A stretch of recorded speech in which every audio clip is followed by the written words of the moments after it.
তাদের কাছ থেকে এবং বিভিন্ন সময়ে যখনই তিনি রাজনৈতিক আন্দোলনের কথা শুনেছেন তখন সেটি মানুষের বিপরীতে গেছে, তিনি কাতর হয়েছেন। রবীন্দ্রনাথ ঠাকুর জাতীয়তাবাদকে সংকীর্ণ দৃষ্টিকোণ থেকে দেখতে চাননি। তিনি জাতীয়তাবাদকে আন্তর্জাতিক মানবতাবোধ দিয়ে তিনি বুঝতে চেয়েছেন, যে কারণে গোরা উপন্যাস যাদের পড়া আছে সেখানে দেখেছেন যে গোরা চরিত্রটি যখন সংকীর্ণ একটি ধর্মভিত্তিক জাতীয়তাবাদে বিশ্বাসী ছিল, সেই গোরা একসময় আন্তর্জাতিক বৃহৎ মানবতাবাদে সে উজ্জীবিত হয়। রবীন্দ্রনাথ ঠাকুর বলছেন এই যে ন্যাশনালিজম বা জাতীয়তাবাদ এটা যখন প্রবল আকার ধারণ করে তখন মানুষ নিজেকে আসলে ছোট করে ফেলে এবং মানুষ নিজেকে বিভক্ত করে ফেলে। মানুষের জাতীয়তাবোধ, মানুষের ধর্মবোধ আসো এদিকে বেরোই। পরে তিনি বলছেন নানা ধর্মের নানা আচার থাকবে, নানা আনুষ্ঠানিকতা থাকবে, কিন্তু শেষ পর্যন্ত ধর্মের মধ্যে যেটুকু সত্য, যেটুকু সুন্দর, সেটুকু সাধারণ বা কমন বা বা সাদৃশ্যপূর্ণ। রবীন্দ্রনাথ ঠাকুর স্রষ্টার প্রকৃতির যে কারণে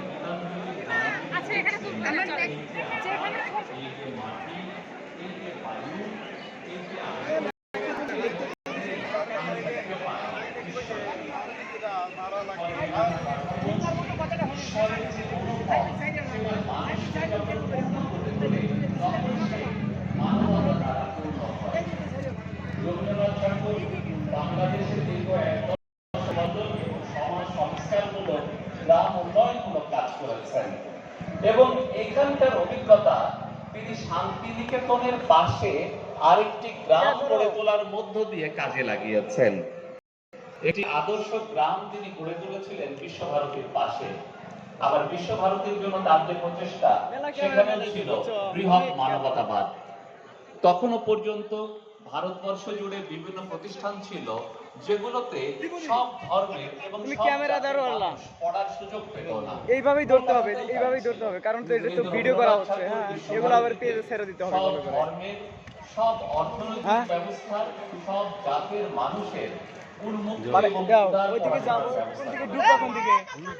রবীন্দ্রনাথের গান আমাদেরকে উজ্জীবিত করে, শুধু নয় আমাদের জাতীয়তাবাদী আন্দোলনে বারবার রবীন্দ্রনাথের গান প্রেরণা হয়েছে। আমাদের রবীন্দ্রনাথের গান আমাদের প্রেরণা জুগিয়েছে অন্যান্য গানের পাশাপাশি। আমরা মনে করি আজকে বিশ্ব জুড়ে যে অরাজকতা, যে সাম্রাজ্যবাদ, যে যুদ্ধ, যে অশান্তি, এর বিপরীতে খুব বেশি প্রয়োজন ছিল একজন থাকার। রবীন্দ্রনাথ ঠাকুর যখন প্রথম বিশ্বযুদ্ধ দেখলেন তখন তিনি বললেন, এই যুদ্ধ আমি থামাতে পারছি না, আমি পারবো না। এই যুদ্ধের মধ্য দিয়ে, সব ধ্বংসের মধ্য দিয়ে হয়তো নতুন কোনো সৃষ্টি হবে, সেই নতুন আমাদেরকে আবার নতুন করে একটি বিশ্ব গড়ে তুলতে সহায়তা করবে। দ্বিতীয় বিশ্বযুদ্ধ তিনি দেখেননি, কিন্তু দ্বিতীয় বিশ্বযুদ্ধের ওই লগ্নে তিনি কাতর হয়েছিলেন। বিভিন্ন দেশের মানবিক যারা বুদ্ধিজীবী ছিলেন, ব্যক্তি ছিলেন, ব্যক্তিত্ব ছিলেন, তাদের সাথে রবীন্দ্রনাথ ঠাকুর ওই দ্বিতীয় বিশ্বযুদ্ধের আগের পর্বে যোগাযোগের চেষ্টা করেছেন এবং তিনি দেশে দেশে ঘুরে এই জাতীয়তাবাদের বিপরীতে, সাম্রাজ্যবাদের বিপরীতে, প্রবল জাতীয়তাবাদ এবং সাম্রাজ্যবাদের বিপরীতে অবস্থান নিয়ে তিনি তার এক একটি অভিভাষণ এবং বক্তৃতা চালিয়ে গেছেন। আমরা মনে করি যদি আমরা বিশ্বকে এবং সমাজকে নতুন করে গড়তে চাই তাহলে রবীন্দ্রনাথ হতে পারে আমাদের বড় আশ্রয়।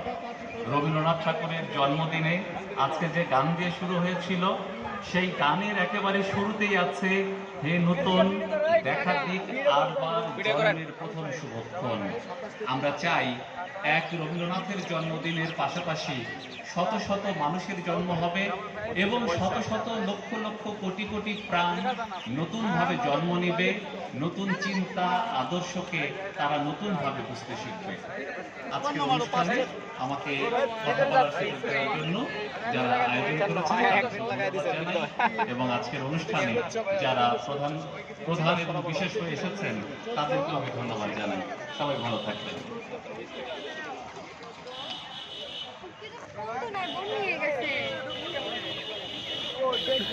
জামা দিতে হবে, জামা দিতে হবে।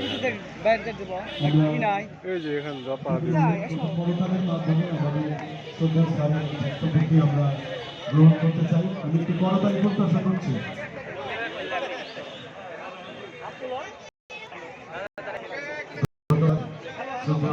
ডক্টর তারিক মঞ্জুর স্যারকে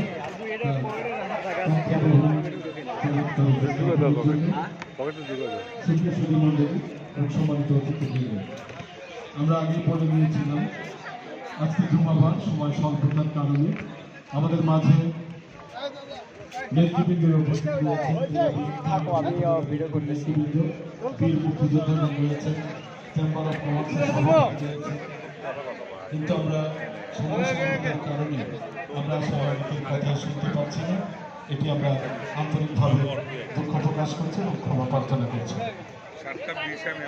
রূপনারায়ণের ফুলে থেকে উঠিলাম, জানিলাম এ জগৎ স্বপ্ন, রক্তি অক্ষরে দেখিলাম আপনার রূপ, আপনার আঘাতে আঘাতে